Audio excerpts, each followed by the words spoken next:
Okay, so for dish number 2 in the combi pan, we've got Anton's at the Hungry Carper minted lamb chops.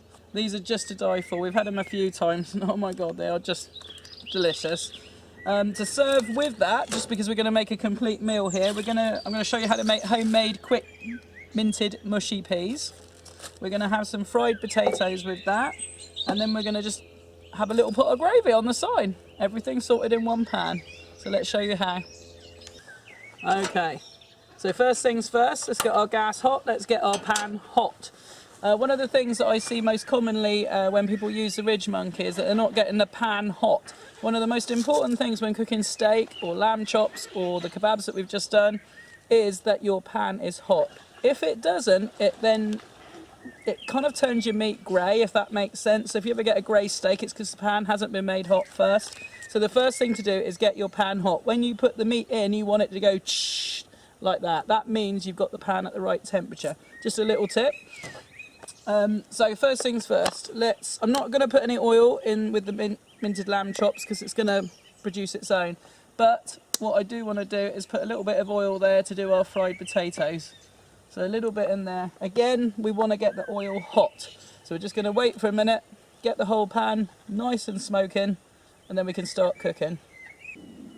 Okay, we have a nice hot combi pan.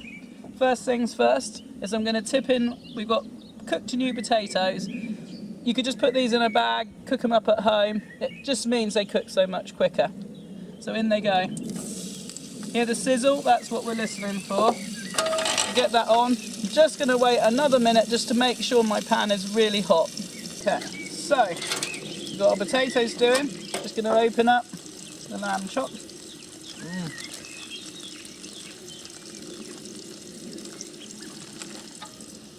Okay. Hear that sound? That's what you need to be hearing when you cook meat on the pan. You need noise, whether you cook steak, you cook lamb, you cook chicken. That will form you that nice brown outside that you need on your steak. Number 2.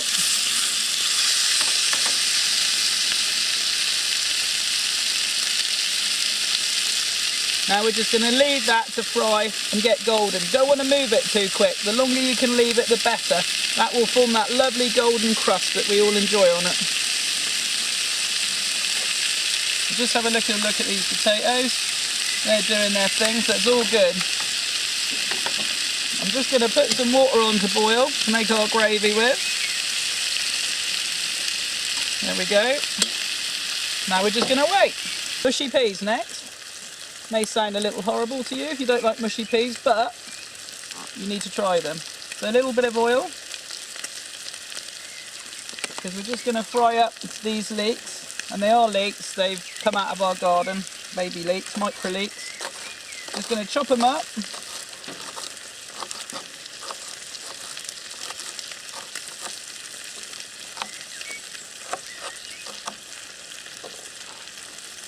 They're going to go in with our oil to fry a little bit.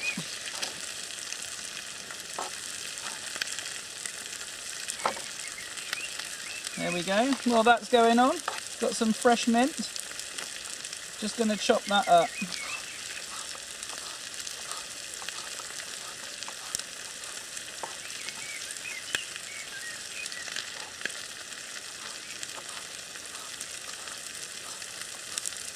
You get it as fine as you can, really, so you don't have any chewy bits. There we go. So that's all ready for the next stage. Again, we're just waiting to have a little peek at our lamb.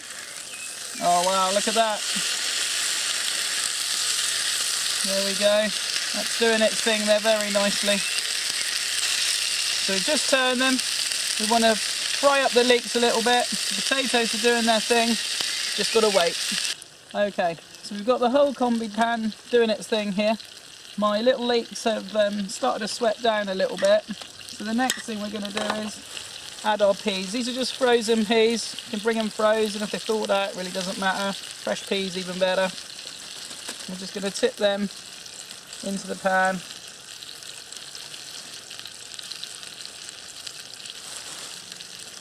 Then I've got a little bit of one of these little stock pots. You could use a stock cube. Won't need all of this, and you don't have to use it, but it does add a really good base flavour to the mushy peas. I'm just going to hoik a little bit of that out. There we go. So that's a chicken stock gel. And then we're just going to add some water.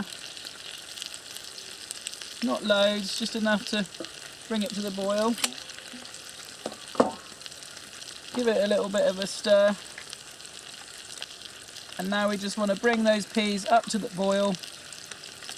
All those flavours will go in, and then right at the last minute we're going to add the mint. You don't want to add it too early because it will go khaki coloured and the vibrancy of the flavour will dull down, so it's just a very last minute thing. As for the rest of it, as you can see, it's all doing its thing. That's my alarm's going off, but all is well. So just awaiting the game again now. As you can see, our lamb is doing supremely well there. We've got our mushy peas, we've got our water for our gravy, we've got the potatoes looking nice and golden. The next thing we're just going to do is sprinkle over the mint. A little bit of mint go on them potatoes as well, that won't do any harm at all. Mix in the mint. And then the next thing, to get that mushy pea effect, we just use the back of the spoon and just press against the edge so you crush your peas. Obviously if you were at home you'd have a potato masher, or you could even blitz them in a food processor a little bit. You want to see a little bit of texture, but now the peas are smashed up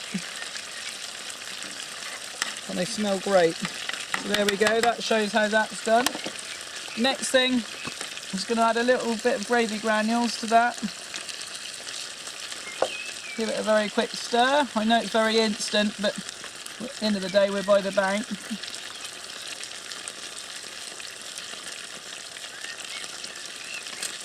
Give them a little bit of a poke around. Gravy's just coming to the boil. You've got to admit that looks good. That's a full dinner, just like you'd have at home, but by the bank. There we go. Minted lamb chops, sauté potatoes, gravy, homemade mushy peas. Job's done.